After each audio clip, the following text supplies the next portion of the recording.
Since 1990, there have only been 4 undrafted players that have been named an All-Star. Fred VanVleet is the most recent, making an All-Star team in 2022. Ben Wallace was a 4-time All-Star in the 2000s, and Brad Miller was twice an All-Star in that same time period. The only one to accomplish this in the 90s was John Starks, an All-Star in 1994 while playing for the New York Knicks. Now, if you don't include Moses Malone, who went to the ABA directly out of high school, along with a bunch of players that came into the NBA in the late 40s to early 50s, the only other undrafted player all time that also became an All-Star was Connie Hawkins, a 4-time NBA All-Star with the Phoenix Suns in the early 70s. Signed by the Knicks in 1990 as an unrestricted free agent, Starks became a fan favorite in New York because of the passion and energy he played with, how tenacious he was on the defensive end, and because he was one of the boldest three-point shooters of his generation. Because he was so bold and fearless, he arguably was the streakiest perimeter shooter, not just of his era, but all time. From game to game, you just didn't know what you were going to get, but that never prevented him from stepping into every one of his shots with confidence. For example, to help detail how streaky he truly was, on November 20th, 1993 against the Utah Jazz, he went 4 for 21 from the field and 0 of 5 from three-point range. The very next game, which was on November 22nd against the Miami Heat, he went 11 for 17 from the floor and 7 of 10 from beyond the arc to finish with 37 points. The following season, as another example, there was a game on January 10th, 1995 against the Indiana Pacers in which he made 8 of his 11 threes. The next game, which was at Milwaukee on January 13th, he went 1 of 7 from three-point distance. That streakiness was a constant narrative around Starks throughout his tenure with the Knicks.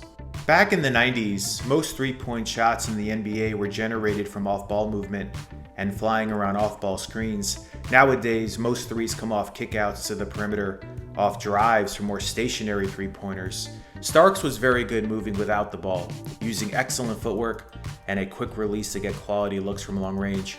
Reggie Miller was the cream of the crop at this, and then guys like Ray Allen, JJ Redick, Kyle Korver, and Steph Curry really mastered it. The Knicks, built around Patrick Ewing back then, were also a very good spray out from the post three-point shooting team, with Ewing commanding double teams often, and guys like Starks spaced out around the arc. Anthony Mason was also a really good passer from the post.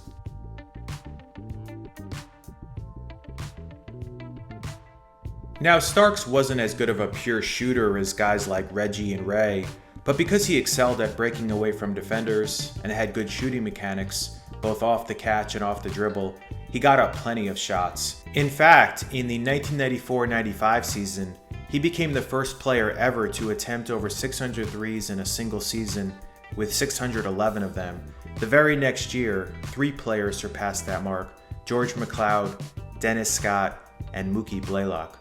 The most threes Starks ever took in a game was 16, which came on April 6, 1996 at Toronto, and the most he ever made was 9, set on January 29, 1998 against the Bucks. On defense, he brought physical on-ball pressure. He was consistent when it came to contesting shots, and he never seemed to tire out, even against some of the league's premier scorers of that era. And then he was good at deflecting passes and getting out in transition after making a strong defensive play. He had a top 20 individual defensive rating in both the 92-93 and 93-94 seasons. In 92-93, he made the all-defensive second team.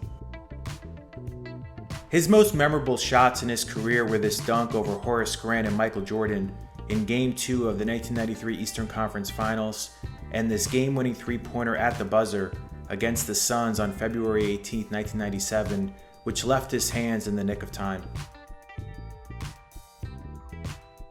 Going back to his streakiness, his performance throughout the 1994 NBA Finals against the Houston Rockets was just that. In New York's 3 wins that series, he shot 52.8% from the field and 46.2% from three-point range, while in the Knicks' 4 losses, he shot 28.6% from the floor and 27% from beyond the arc.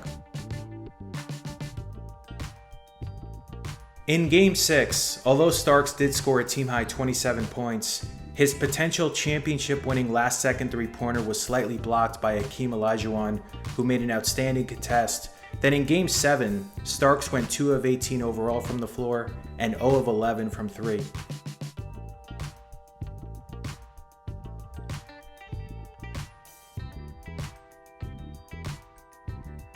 Probably his most impressive playoff game was Game 6 of the '94 Eastern Conference Finals against the Pacers, when he scored 26 points and made 5 threes to help force a Game 7, which New York won as well to advance to the finals. Starks ended up playing 8 years with the Knicks, making the All-Star game in 1994 and winning the Sixth Man of the Year award in 1997. He would go on to play another 4 years in the NBA, first with Golden State, which was the team he actually started his career with, and then he was briefly with Chicago before finishing his career with Utah. So that'll wrap up this video. If you like this kind of content, please subscribe.